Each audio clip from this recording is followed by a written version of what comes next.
Forms at their doorstep at their convenience. So అక్కడ ఈ cloud kitchen అనే thought నాకు స్టార్ట్ అయింది. అండ్ పాండమిక్ టైంలో ఇప్పుడు రెస్టారెంట్కి ఇన్ని క్రోర్స్ ఆఫ్ రూపీస్ పెట్టి థింగ్స్ ఆర్ సో వల్నరబుల్, ఒక కన్సిస్టెన్సీ లేదు దేంట్లో.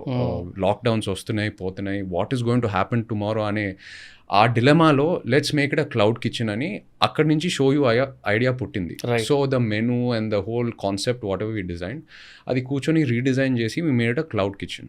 అండ్ టువర్డ్స్ ఫస్ట్ డైనింగ్ అనుకున్నా, డైనింగ్ రెస్టారెంట్ కిందే అనుకున్నాము. But the market was also so saturated. Dine ins, coffee shops, pubs, breweries, too many. అంటే హైదరాబాద్ సిటీలో చూస్తే ఆ టైంలో అంటే ఎవ్రీ వీక్ ఒకటి ఓపెన్ అవుతుంది and at the same time every week ఒకటి క్లోజ్ అవుతుంది కూడా. It's like that. నాకు హైదరాబాద్ కల్చర్ ఏంటంటే నేను అబ్జర్వ్ చేసింది, కొత్తది వస్తే ఇమీడియట్గా అందరు వెళ్ళిపోతారు. ఒక 10 days తర్వాత అది దాంట్లో మ్యాటర్ లేకపోతే